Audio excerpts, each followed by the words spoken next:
What are you going to do with it?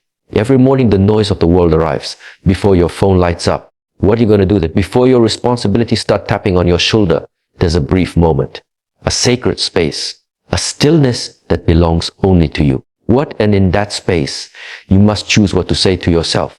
Because the first words you feed your mind in the morning are not just thoughts. They are commands, directions. They are seeds you plant. What are you going to do with it? And whether you realize it or not, you will live the fruit of those thoughts throughout the day. So what do you say? Before pressure knocks on your door, say this: I am here. I am alive. Not as some shallow affirmation, but as a deep recognition, awareness, presence. What are you going to do with it? This is not about hype. It is not about pretending everything is perfect. It's about aligning yourself with truth. And the truth is Q. What are you going to do with it? You don't need to rush into the day like a machine. You don't need to begin with stress or comparison or worry. You need to begin with presence. What are you going to do with it? With a deep, centered realization that this moment, right here, right now, is the only place where your power truly lives. What are you going to do? Most people wake up and immediately abandon themselves. They let their thoughts hijack their peace.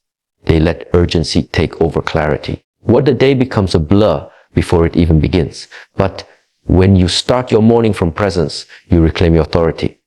You train your mind to serve you. What are you going to do with it? Not rule you. And from that space of calm awareness, you can begin to shape the direction of your day intentionally, not reactively.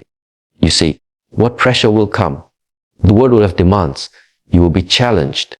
What are you going to do? But none of that has the right to enter your soul before you decide who you are today. So before you look at a screen, look inward. Before you check your schedule, check your breath. Inhale, exhale, not lazily, not passively, but with complete awareness. Ooh, I am here. Feel it. Let it anchor you. We are not taught this in school. We are not taught how to be still. We are taught how to chase, how to do more, how to achieve. What are you going to do with it? But the greatest form of strength is stillness, the ability to stand tall in your spirit before the day even starts. To say, what before anything else happens today, I choose to meet myself first. What do I choose to see clearly? This is how you begin to shift from being controlled by the day to becoming the master of it. What are you going to do with it? And you start by mastering the morning, not through noise, but through presence. Because presence is power.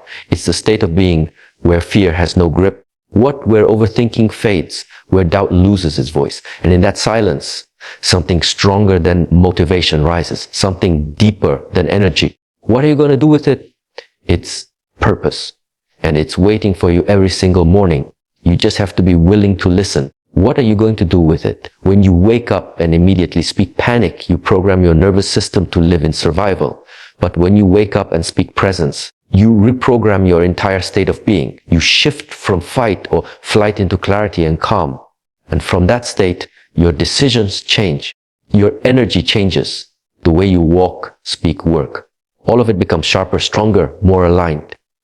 This is not about ignoring challenges. What are you going to do with it? It's about building the inner strength to face them with poise. And that strength is not built in the noise. It is built in silence. What are you going to do with it? In the quiet ritual of choosing your first words with care, in choosing to speak presence before pressure. So tomorrow morning, before anything else, say it, and say it like you mean it. I am here. I am awake. I'm alive. Then stand up not to run, but to rise. Stand and to do with it. Stand up not to rush, but to realign, because the way you start the morning is the way you start your mind. And the way you start your mind is the way you start your life. Every morning, when your eyes open, and your body begins to wake, what are you going to do with it? There's something far more important than checking the time or reaching for your phone.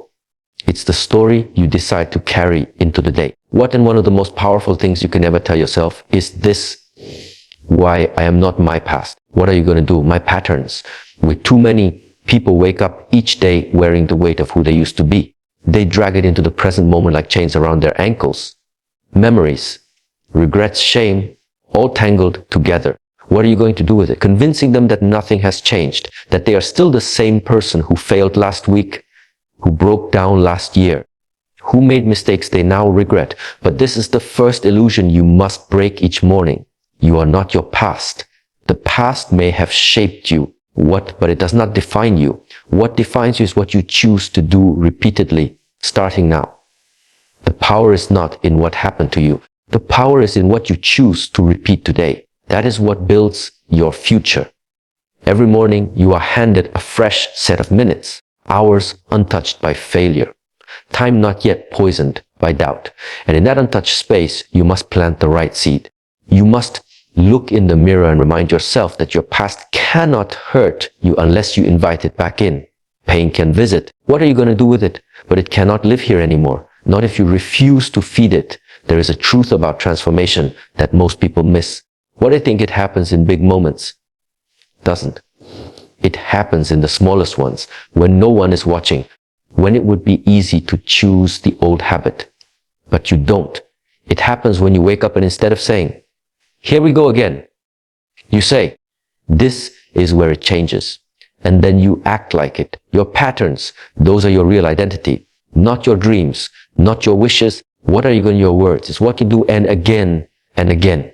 So ask yourself, what pattern are you committed to repeating today? Is it the one that builds you or breaks you, strengthens or drains you? The past is done. What matters is now is what direction your footsteps are pointing. This is why it's not enough to just want change. You must rehearse it, practice it, live it until it becomes second nature. What are you going to do with it? And because if you don't actively build new patterns, your old ones will quietly rebuild themselves. They're always waiting for your moments of weakness. What are you going to feed on autopilot? And the moment you stop being intentional, you begin living on default. That's why every morning matters. But that's why those first you speak matter. It's not about pretending everything is fine. It's about choosing what to build, what you're going to do when it's hard, especially when it's hard.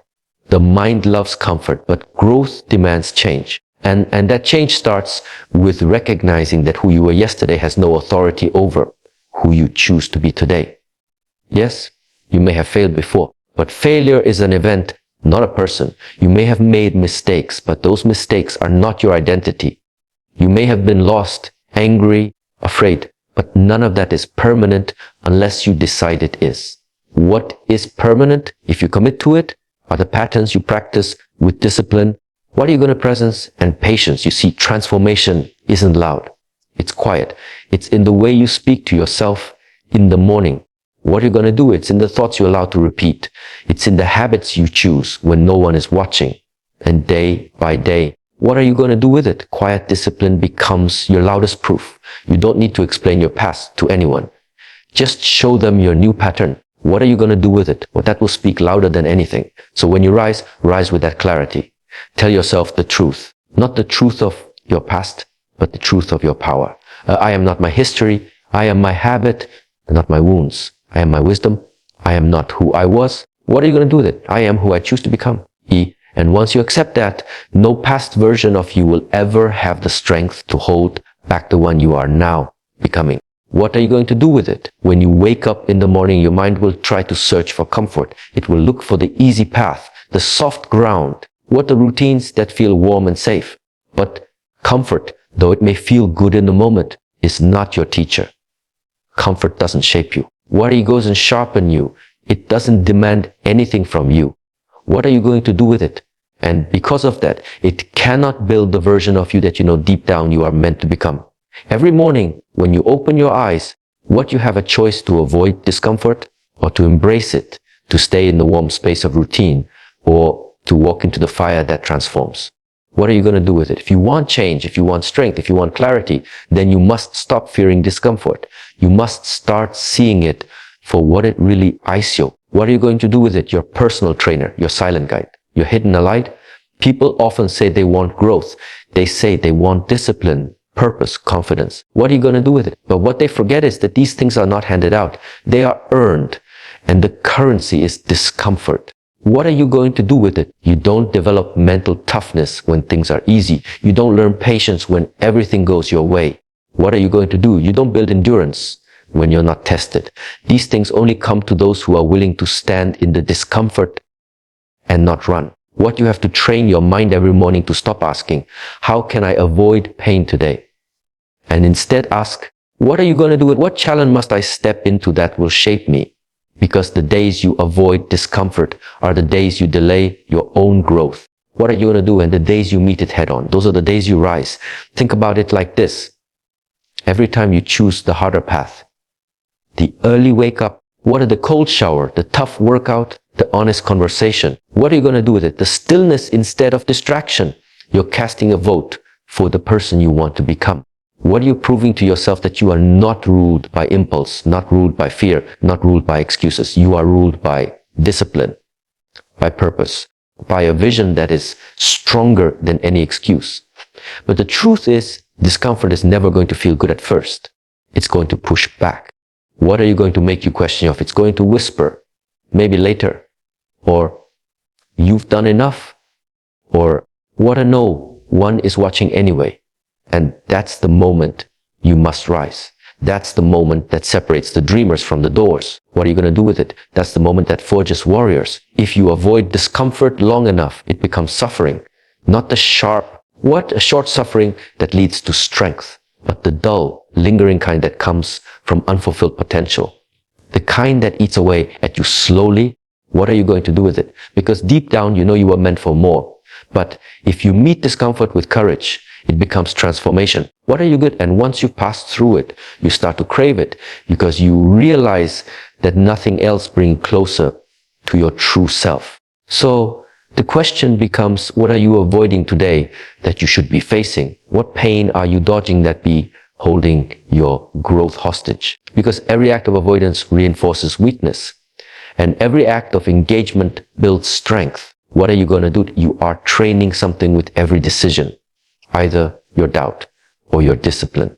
This is not about being hard on yourself. What are you going to do? This is about being real with yourself. It's about recognizing that growth will always ask for a price. What are you going to do with it? And the ones who rise are the ones who are willing to pay that price every single day, not just when it feels good.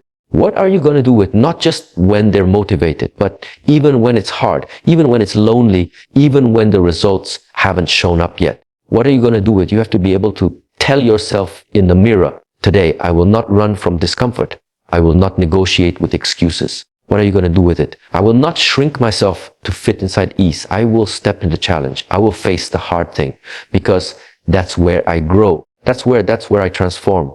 And once you start living this way, once discomfort becomes your training ground instead of your enemy, what are you going to do with it? What you realize, this is where you meet your power. This is where you stop waiting for change and start becoming it. Every single morning, what are you going to do with it? When the sun rises and the world slowly comes alive, you are standing at a crossroad. On one side is the life you want, the strength, the clarity, or the discipline, the peace. On the other side is the life you will continue to have if nothing changes. And between those two paths, there is a bridge. What are you going to do with it? That bridge is called discipline. It is not built by motivation. It is not made of inspiration. It is constructed from the quiet, repetitive, often unseen choices you make when no one is with you. You see, motivation is unreliable. It rises and falls with your emotions, with the weather. What are you going to your mood, with your comfort? But discipline doesn't care how you feel. Discipline shows up whether you're tired. What are you going to do with it? Whether you're doubting, whether it's raining, whether it's uncomfortable. And that's what makes it powerful. That's what makes it sacred. What you're going to do with it. If you only show up for yourself when it feels good, you're training yourself to be a slave to convenience. But if you learn to show up, especially when it's difficult, you become someone unshakable. That's what builds character. That's what forges identity. What are you going to do with it? And that's how you build the bridge to your future self, one choice at a time, one disciplined act layered on top of another. What are you going to do until your habits become your nature? Discipline is not about punishment. It's about alignment. What are you going to do with it? It's a declaration that your vision matters more than your distractions, that your goals are stronger than your cravings. What are you going to do with it? That your values are louder than your doubts. And every time you choose to follow through when it would be easier to walk away, what are you going to do with it? You add another brick to that bridge. You get one step closer to the version of self you promised you would become. But let me be clear, what are you going to do with it? Discipline not glamorous, it's not loud. It doesn't give you quick rewards. It asks for your patience. It asks for your integrity. What are you going to do with it? And it asks for your consistency when no one is clapping, when no one sees your effort, when you don't even feel like anything is changing.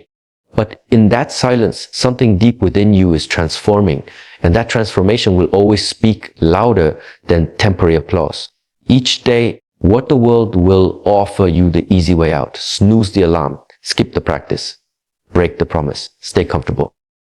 And if you're not careful, you'll slowly drift away from who you were meant to be. Not because you made one big mistake, but because you made one small compromise, again and again, until it became your identity.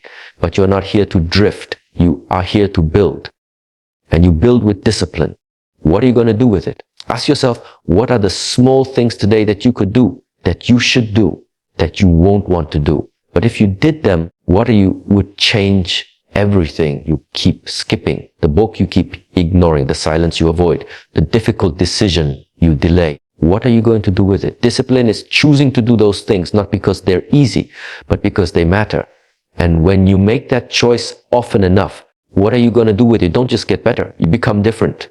You evolve. You start to realize that discipline is the purest form of self-respect. It's saying, I care enough about my future, make this decision now. It's a daily act of commitment to something bigger than your excuses. What are you going to do with it? It's choosing strength over softness, purpose over pleasure, long-term fulfillment over short-term relief. And eventually something shifts. You stop seeing discipline as a burden and you begin to see it as freedom. Freedom from regret, freedom from weakness, freedom from the pain of being stuck in a life that doesn't reflect who you truly are. And on that day, you stop waiting to be saved. You're going to do with it because you realize you are always the one holding the blueprint. You are always the one holding in the tools. So tomorrow morning, when you wake up and everything in you wants to postpone, to delay, to settle, remember this, your future is not found. It is forged. And the hammer that forges it is discipline. Pick it up. Use it. Build.